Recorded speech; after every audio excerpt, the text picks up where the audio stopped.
What's up, everybody? This is Bronco Juggalo, and I am here with the final film in my Karnstein Trilogy reviews, and this is the fourth film in the trilogy. Now, there has been debate on whether this is part of it or not, but what makes this a part of the Karnstein Trilogy is that our big bad is a Karnstein vampire. Sorry for the spoiler. This is a 1974 film directed by Brian Clemens. It stars Horst Johnson as Kronos and Caroline Munro as Carla. A master swordsman and his deformed assistant go around the countryside fighting vampires. Now, this currently has a 6.4 on IMDb. It had a £160,000 budget, and unfortunately, it failed in the box office, even though some critics called this the last great Hammer film. This has had several comic book adaptations, including the last one being in 2018. It had a miniseries. Throughout her career, Caroline Munro had refused nude scenes. So when she appears nude in this, her hair is actually taped down on her breasts so it doesn't show anything. And she's wearing nude-colored underwear that you can't see on film. So it appears that she's nude even though she is not. She said she felt secure that way.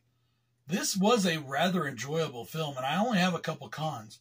One of the cons I have is they changed the vampire lore that they've already established within this universe. In this one, vampires can wear crosses.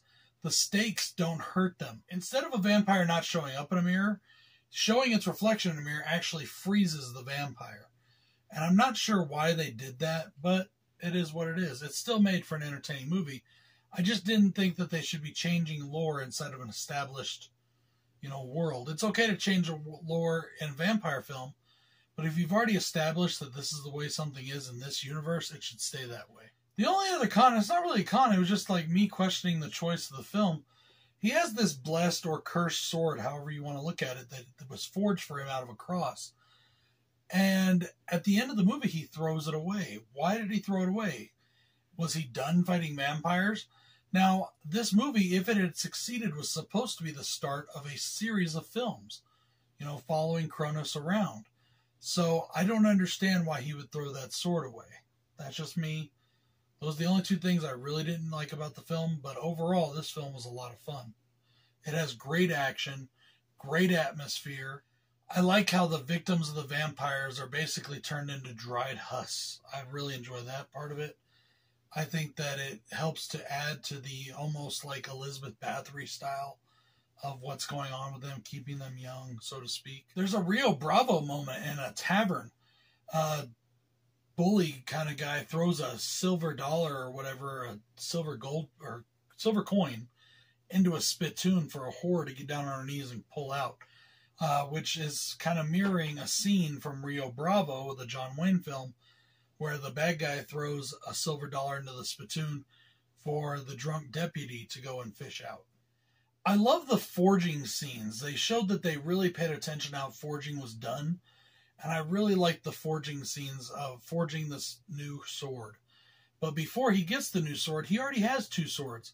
He has a really beautiful katana. And he also has a saber. The new sword is forged into a one-handed longsword. And I just think it was a really cool attention to detail with that. And it just showed the complexity of the character. It showed that he took from different elements of cultures to help fulfill his mission to combat these vampires.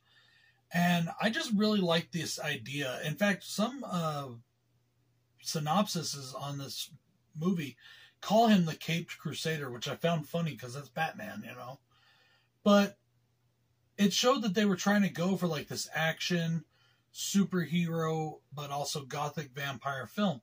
And they were blending genres, which they did later on in, Dracula 72 AD, or in Seven Golden Vampires, Legend of the Seven Golden Vampires. They did that there as well. And I think it can work. I know a lot of people were not as big of fans for those films, but I enjoyed them. I did really like the twist at the end. There's a twist reveal, and it was pretty cool. You think things are going to go one way, and they do go another way. And I did think that was awesome. Guys, overall, I had a blast with this film. It was a lot of fun, and I can't wait to get back to you guys with my ranking. This is Bronco Juggalo saying peace.